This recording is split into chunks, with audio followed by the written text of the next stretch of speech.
Hello పిల్లలు, కొత్త కథతోటి మీ ముందుకు వచ్చాను. కథలోకి వెళ్దామా మరి?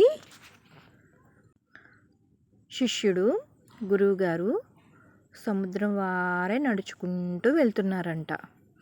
అలా వెళ్ళగా కొంత దూరం వెళ్ళేటప్పటికి శిష్యుడికి కాళ్ళు నొప్పులు పుట్టి, గురువుగారు నాకు అలసటగా ఉంది, ఎక్కడైనా ఒక 10 నిమిషాలు కూర్చుని వెళదామండి అన్నాడంట. గురువుగారు అటు ఇటు చూసి ఎదుర ఒక 20 అడుగుల దూరంలో ఒక చెట్టు కనిపించిందంట గురువుగారికి. సరే పదా, ఆ చెట్టు దగ్గర కూర్చుందా అని శిష్యుడు గురువుగారు వెళ్ళి కూర్చున్నారట. అలా కూర్చున్న వారిద్దరూ సముద్రం వంక చూస్తూ ఉండగా ఆ సముద్రం మధ్యలో ఒక పడవ వెళ్తుందంట. ఆ పడవలో కొంతమంది ప్రయాణికులు కూడా ఉన్నారంట.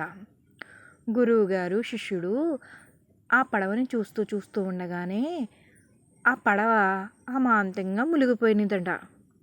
అలా చూసిన శిష్యుడికి మనసులో ఒక అనుమానం వచ్చి, గురువుగారు, అందులో పాపం చేసిన వాళ్ళు ఉన్నారు, పుణ్యం చేసిన వాళ్ళు ఉన్నారు, కానీ మొత్తం అందరినీ అలా తీసుకెళ్ళిపోవడం తప్పు కదా, ఆ దేవుడికి జాలంటూ ఉండాలి కదా, పుణ్యం చేస్తున్న వాళ్ళని వదిలేయాలి కదా అన్నాడట.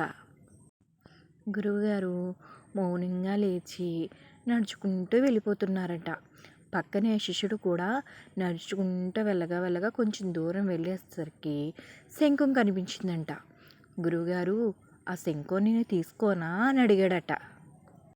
గురువుగారు సరే అని తల ఊపడంతో శిష్యుడికి ఆనందంతో గొంతులు వేసుకుంటూ పరుగున వెళ్ళి ఆ శంఖాన్ని పట్టుకున్నాడట.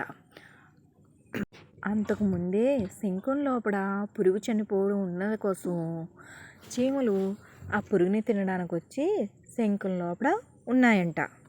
అది గమనించిన శిష్యుడు మాత్రం ఆ శంఖాన్ని చేతిలోకి తీసుకోగానే అరచేతుల్ని చీమలు కరిచేసాయట. శిష్యుడికి చాలా కోపం వచ్చి శంఖాన్ని వెనుక ముందు ఆలోచించుకోకుండా సముద్రంలోకి విసిరేశాడట.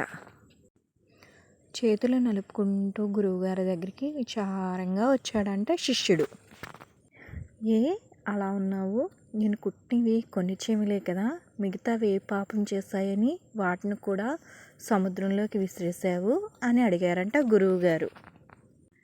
ఇంతకుముందు నువ్వు అడిగావు కదా అవి ఏం పాపం చేస్తాయి అని. అలాగా మనం ఎవరితోటైనా సరే స్నేహం చేసినా, ఏమన్నా పనికి వెళ్ళినా పక్క వాళ్ళ చెడ్డవాళ్ళు అయ్యారనుకో, మనం ఎంత మంచిగా ఉన్నా వాళ్ళ పనిలో మనం కూడా పాలు పంచుకోవాల్సిందే, ఇది దైవ నిర్ణయం అని చెప్పారంట గురువుగారు. పిల్లలు, అందుకే కోసం మన అమ్మమ్మ గారు కానీ తాతయ్య వాళ్ళు కానీ మన నొల్లో కూర్చోబెట్టుకుని వాళ్ళ మంచి వాళ్ళేనా, వాళ్ళతో స్నేహం చేస్తున్నావు అని పదే మనకి చెప్తారు. అందుకే కోసం అంటే చెడు వచ్చినా మంచి వచ్చినా మనము పాలు పంచుకోవాల్సి వస్తుంది అని ముందు జాగ్రత్తగా మన పెద్దవాళ్ళు మనకి చెప్తారన్నమాట. ఈ కథ బాగా నచ్చితే మళ్ళీ మరో కథతోటి మీ ముందుకు వస్తాను. బాయ్ పిల్లలు.